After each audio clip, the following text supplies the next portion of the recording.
मैं नाराज थी, मेरे दिल में ये भावना थी, मैंने अपने पिता को भेजा, तुम्हारा काम था सुरक्षित रखना, मैंने अपने पिता को हिफाजत से तुम्हारे पास भेजा और तुमने ये टुकड़े लौटा दिए मुझे, और वो टुकड़े इस झंडे में लपेटे हुए थे, देश के झंडे में। मैं नाराज थी। मैं समझती हूं शहादत की का क्या मतलब है। जैसे आज मैं 52 साल की हूं, पहली बार मैंने ये चीज सार्वजनिक ऐसे मंच पे कही है, लेकिन वो जो नाराजगी थी मेरी, आस्ते आस्ते मैं समझी कि उस तरह की जो नाराजगी होती है वो सिर्फ उससे होती है जिससे प्रेम करते हैं हम। मेरे देश के लिए मेरे दिल में कितना प्रेम है, मैं कैसे समझाऊं। जब मोदी जी मंच पे खड़े होकर मेरे पिता को देशद्रोही बोलते हैं, जब मोदी जी कहते हैं कि मेरे पिताजी ने कोई कानून बदल दिया अपनी मां से विरासत लेने के लिए, तो मेरे दिल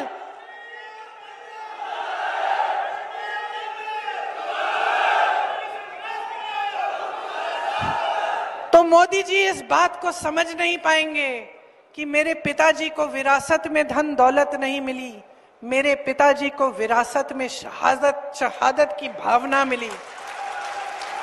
आप समझ सकते हैं, आप समझ सकते हैं। इस देश के किसान हो, इस देश की मिट्टी आपने सींची है अपने पसीने से, अपने अपने बेटे भेजे हैं सरहद पे। जब आपके बेटे शहीद होते हैं इस देश के लिए, तो मैं जानती हूं कि आपके दिल में क्या भावना है, क्योंकि वही भावना मेरे दिल में है। जो पुलवामा के शहीद हैं, जब वो हुआ, पुलवामा का हुआ, उनमें से कुछ परिवार यूपी के थे। उस समय मैं यूपी में थी, मैं गई उनके घर, और ज्यादातर परिवारों में पता है क्या बताया उन्होंने मुझे? जो बच्चे बचे थे उन्होंने कहा दीदी हमको भी सेना में भर्ती होना है। एक लड़की थी, उसका भाई एयरफोर्स में था, उसने कहा दीदी मैं पायलट बनूंगी, मैं एयरफोर्स में भर्ती होंगी। यही है शहादत की भावना। ये भावना मोदी जी नहीं समझ सकते। ईद के बारे में उल्टी सीधी बातें करते हैं।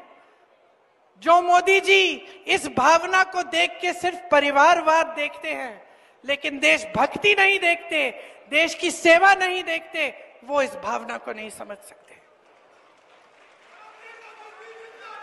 मैं आपको ये कहने आई हूं, मैं आपको ये कहने आई हूं कि हमें देशद्रोही कहें, हमें घर से निकाल दें, मेरे भाई को संसद से निकाल दिया, हम पे केस डाले, मेरे भाई पे इतने केस डाल दिए कि कभी इधर कभी उधर, कभी गुजरात में कभी बिहार में वो जाता है कचहरी, जाएगा, कुछ भी कर ले, मार डाले, लेकिन ये भावना हमारे दिल से कोई नहीं निकाल सकता।